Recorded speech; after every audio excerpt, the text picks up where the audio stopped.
साथियों, जय भीम।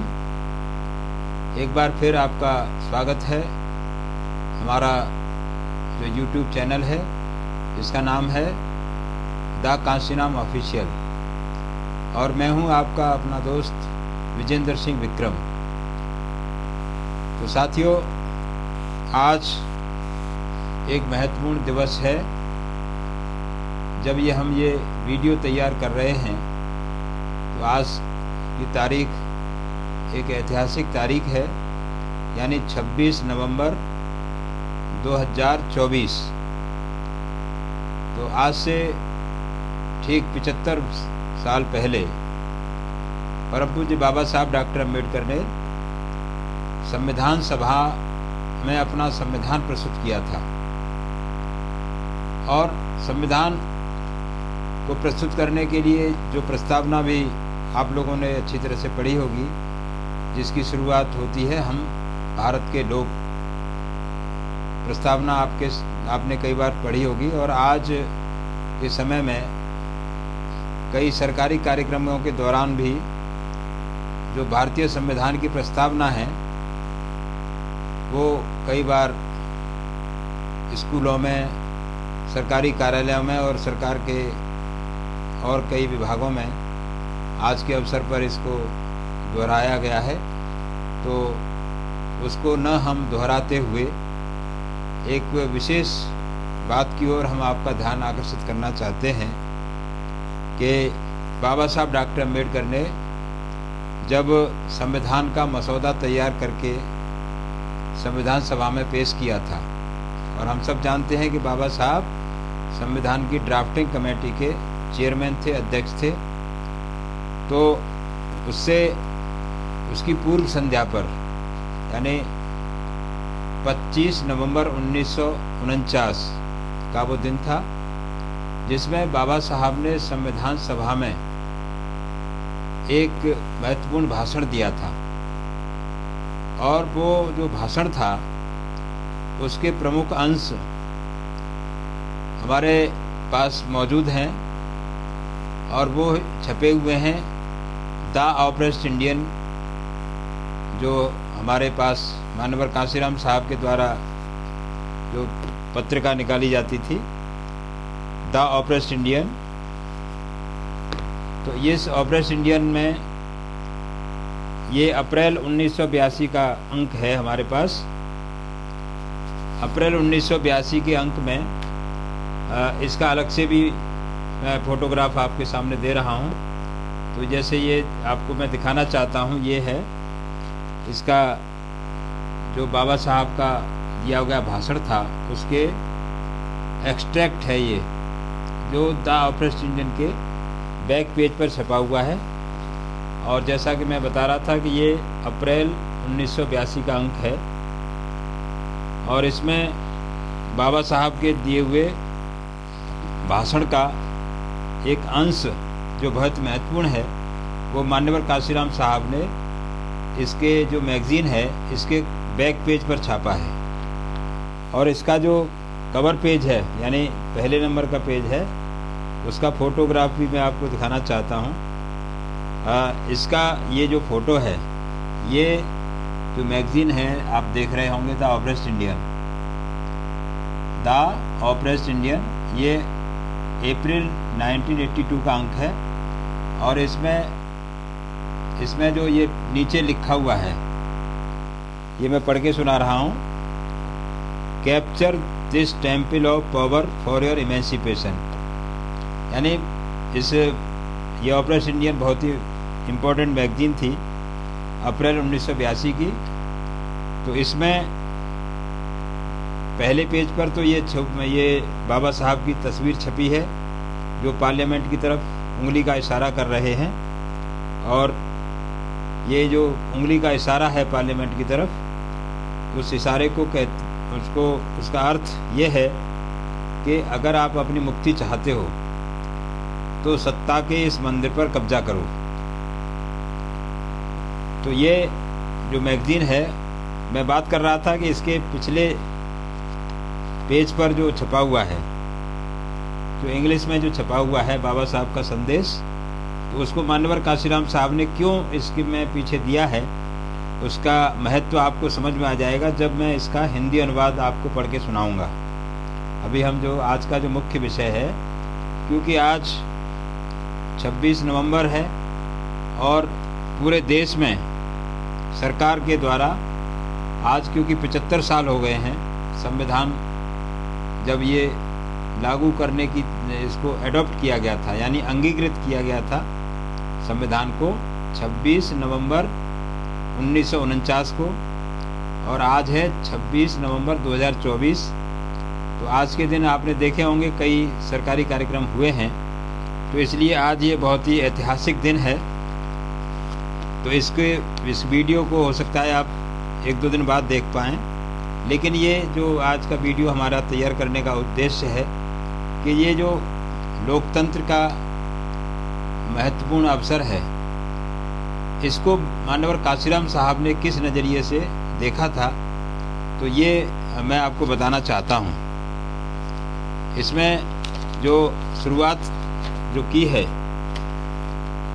इसमें जो शुरुआत की है कि बाबा साहब ने जो अपने विचार इसमें व्यक्त किए हैं, तो इसमें विचार जो सबसे पहले की लाइन में पढ़ के सुना रहा हूँ, ये क्योंकि इम्पोर्टेंट विचार है, तो मैं पहले 1-2 लाइन आपको इंग्लिश में पढ़ के सुनाता हूँ, जिससे कि आपको समझने में आसानी रहेगी। जिसके इसका हेडिंग है the doctor Baba Saheb Ambedkar on future of parliamentary democracy, यानी भारत में संसदीय लोकतंत्र का भविष्य। इस विषय पर बाबा साहब का भाषण था और उसमें जो ये बात लिखी गई है उसको मैं इंग्लिश में पढ़ के सुना रहा हूँ।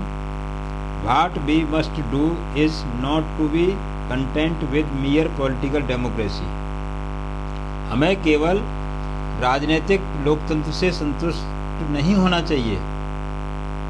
We must make our political democracy a social democracy as well, हमको इसको एक सामाजिक लोकतंत्र को भी बनाना हमारी आवश्यकता है। केवल राजनीतिक लोकतंत्र से काम नहीं चलने वाला, बल्कि हमको इसे एक सामाजिक लोकतंत्र भी बनाना हमारी ज़रूरत है। क्यों ज़रूरत है हमारे को ये सामाजिक लोकतंत्र बनाना? इसलिए कि लोकतंत्र तब तक चिरस्थायी नहीं है। लोकतंत्र जब तक स्थायी नहीं है, जब तक कि इसका आधार सामाजिक लोकतंत्र नहीं होता, यानी इसका जो बेस है वो सामाजिक लोकतंत्र पे होना चाहिए। सामाजिक लोकतंत्र का क्या अर्थ है? जो हम बात कर रहे हैं, जो बाबा साहब लिख रहे हैं कि सोशल डेमोक्रेसी होनी चाहिए, तो इसका अर्थ क्या है?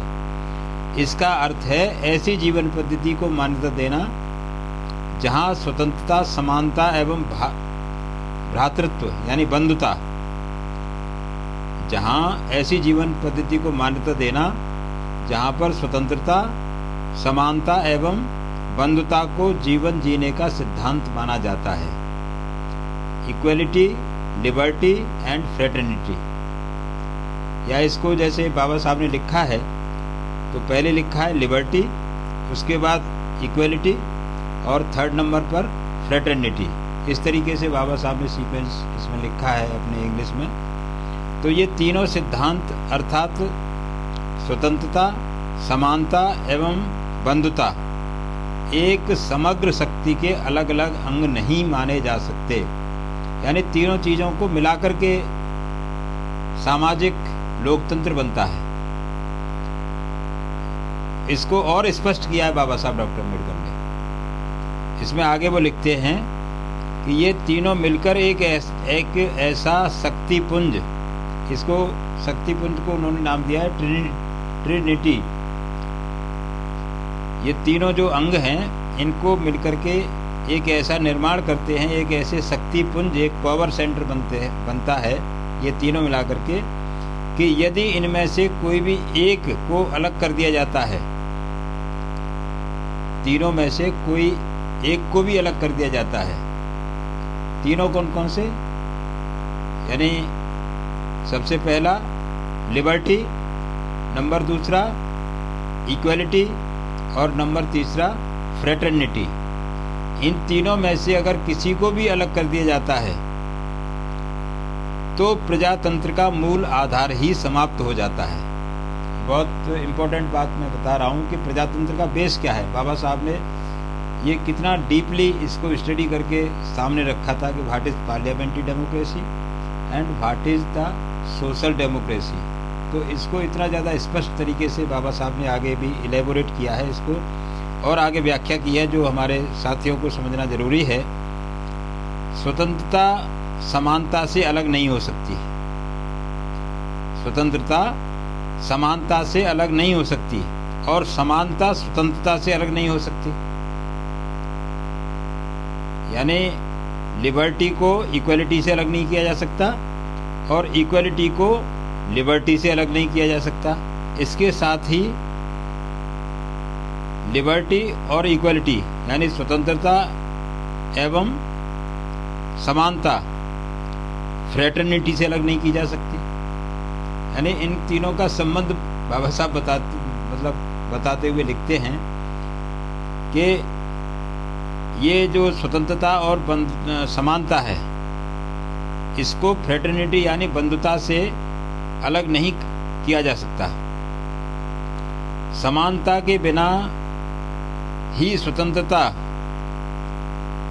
यदि अगर समानता नहीं है,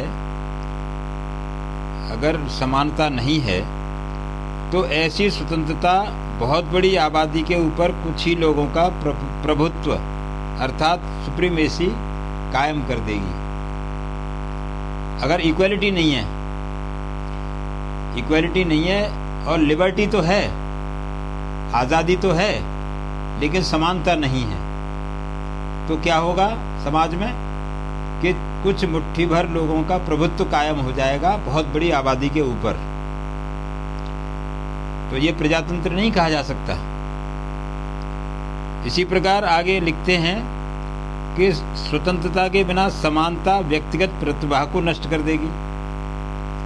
यानी आगे की बात है कि अगर लिबर्टी नहीं दी जाती, लिबर्टी को ख़त्म किया जाता है, केवल इक्वलिटी की बात करते हैं, तो फिर व्यक्तिगत जो आदमी को अपने आप को डेवलप करने की, इनिशिएटिव लेने की जो क्षमता है वो नष्ट हो जाएगी, वो क्षीण हो जाएगी।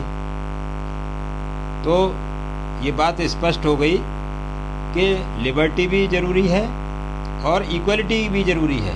दोनों में बैलेंस होना चाहिए अगर सही मामले में, सही मायने में हमें डेमोक्रेसी को कायम रखना है। तो अब आगे लिखते हैं कि बंधुता के बिना स्वतंत्रता एवं समानता स्वतः ही पैदा नहीं हो सकती। अगर आपस में भाईचारा नहीं है, फ्रेटर्निटी नहीं है,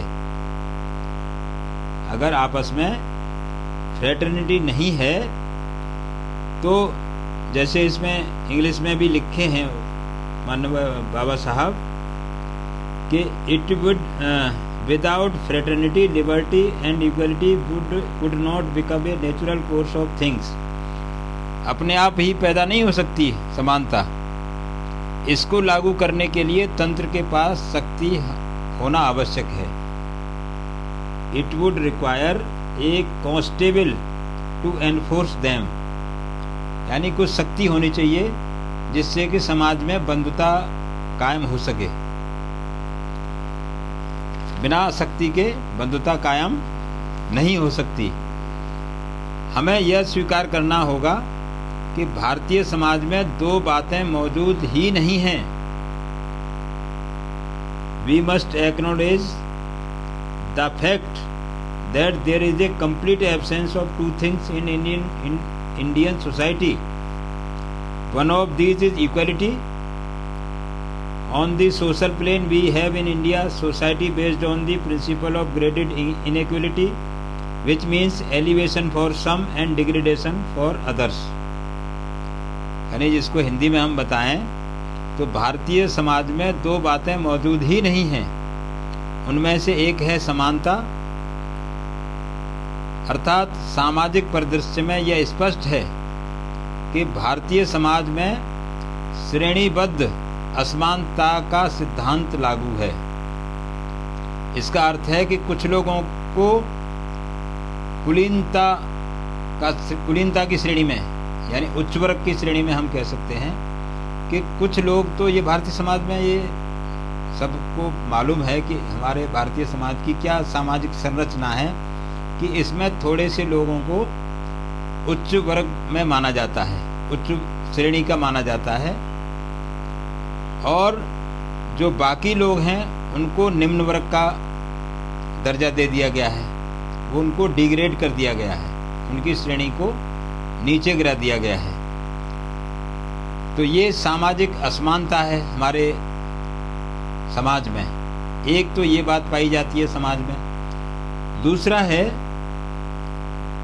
ऑन द इकोनॉमिक प्लेन, यानी आर्थिक मोर्चे पर भी we have a society in which there are some who have immense wealth as against many who live in abject poverty. यानी एक तरफ ऐसा समाज है जिसके पास अकूत धन दौलत है, इमेंस वेल्थ यानी इतना धन संपदा से भरपूर है एक थोड़ा सा समाज, लेकिन दूसरी ओर घोर गरीबी से त्रस्त समाज है। तो ये आर्थिक असमानता हमारे समाज में पाई जाती है। एक तो हो गई सामाजिक असमानता और दूसरी हो गई आर्थिक असमानता। ये भारतीय समाज की दो प्रमुख विशेषताएं हैं। तो इसके लिए बाबा साहब ने आगे जो पैरा लिखा है उसको कई बार पहले भी रिपीट हम कर चुके हैं, लेकिन आज के इस मौके पर वो बहुत आपके सामने रखना जरूरी है।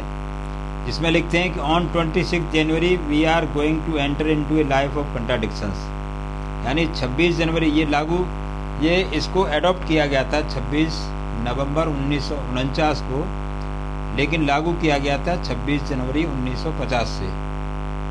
तो इसी के लिए बाबा साहब डॉक्टर अम्बेडकर ने साफ साफ लिखा है कि on 26 of January 1950 we are going to enter into the life of contradictions.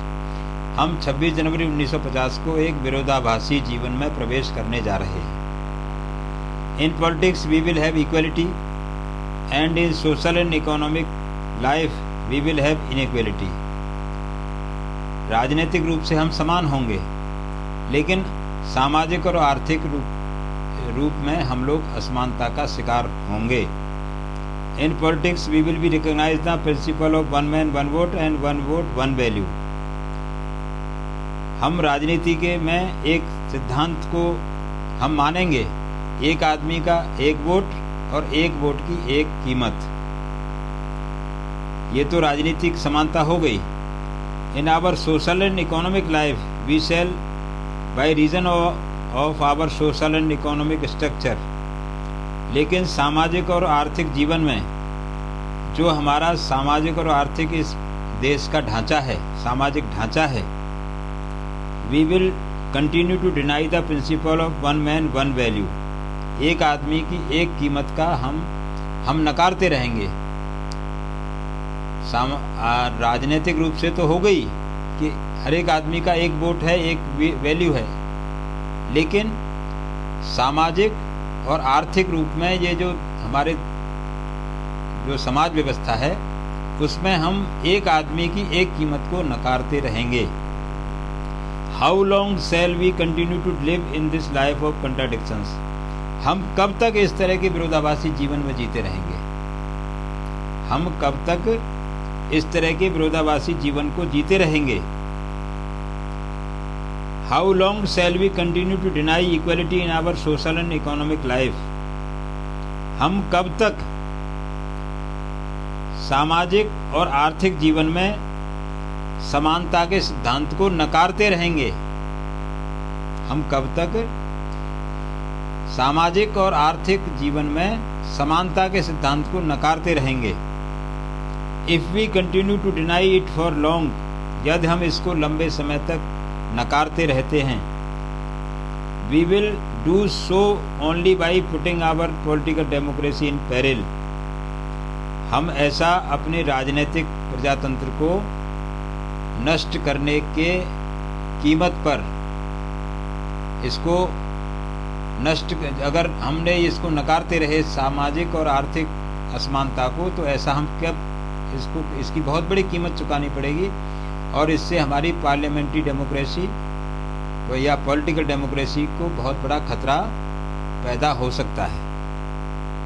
We must remove this contradictions at the earliest possible moment or else those who suffer from inequality will blow up the structure of political democracy which we have so laboriously built up. यानी इस विरोधाभासी जीवन को हमको जल्दी से जल्दी खत्म करना होगा, अन्यथा जो लोग इसका शिकार होंगे, इस असमानता का जो लोग शिकार होंगे, वो इस राजनीतिक लोकतंत्र को नष्ट कर देंगे, जिसको इस संविधान सभा ने बहुत ही कठिन परिश्रम के साथ तैयार किया है। यानी बाबा साहब ने साफ साफ चेतावनी दे दी थी कि अगर हम इस असमानता को, आर्थिक और सामाजिक असमानता को जल्दी से दूर नहीं करते और एक समतामूलक समाज का निर्माण नहीं करते, तो ये हम अपने राजनीतिक लोकतंत्र को खतरे में डालने की कीमत पर ही ऐसा करेंगे। इसलिए इस विरोधाभास को जल्दी से जल्दी दूर करना चाहिए। जैसे इसमें लिखा है नीचे, मैं सुना रहा था आपको कि extract from the speech delivered by doctor B.R. Ambedkar on 25 November 1949 in constituent assembly.